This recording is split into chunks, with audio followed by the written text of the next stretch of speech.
BJP की सरकार ने असंगठित अर्थव्यवस्था पर आक्रमण किया है और आपको गुलाम बनाने की कोशिश की जा रही है।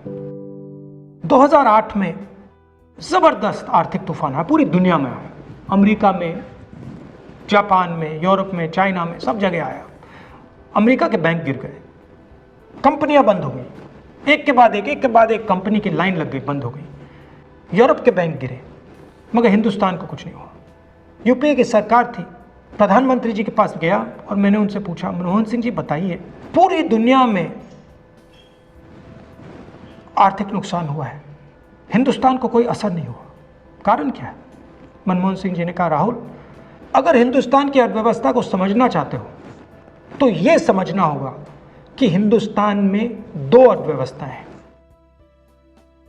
पहली असंगठित अर्थव्यवस्था और दूसरी संगठित अर्थव्यवस्था।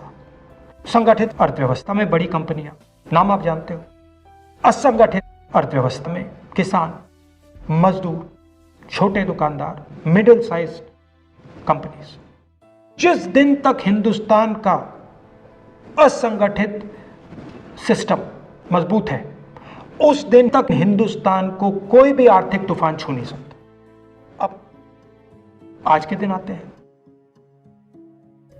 पिछले 6 साल से बीजेपी की सरकार ने असंगठित अर्थव्यवस्था पर आक्रमण किया है। 3 बड़े उदाहरण तो मैं आपको अभी दे देता हूं। नोटबंदी, गलत जीएसटी और लॉकडाउन। आप यह मत सोचिए कि लॉकडाउन के पीछे सोच नहीं थी। यह मत सोचिए कि गलती से आखिरी मिनट पे लॉकडाउन कर दिया गया है। इन तीनों का लक्ष्य हमारे इनफॉर्मल सेक्टर को खत्म करने का है।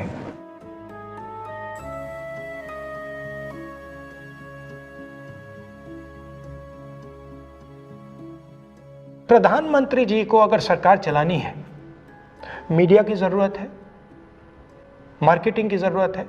मीडिया और मार्केटिंग 15-20 लोग करते हैं। इनफॉर्मल सेक्टर में पैसा है, लाखों करोड़ रुपए, जिसको ये लोग छू नहीं सकते।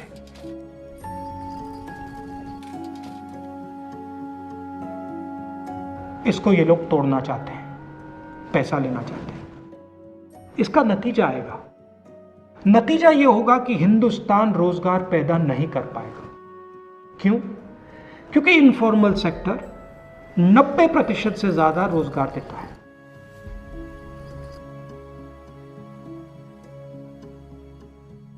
जिस दिन इनफॉर्मल सेक्टर खत्म हो गया, नष्ट हो गया, उस दिन हिंदुस्तान रोजगार पैदा नहीं कर पाएगा। आप ही इस देश को चलाते हो, आप ही इस देश को आगे ले जाते हो, और आपके खिलाफ साजिश हो रही है। आपको ठगा जा रहा है और आपको गुलाम बनाने की कोशिश की जा रही है। हमें इस आक्रमण को पहचानना पड़ेगा और पूरे देश को मिलकर इसके खिलाफ लड़ना पड़ेगा।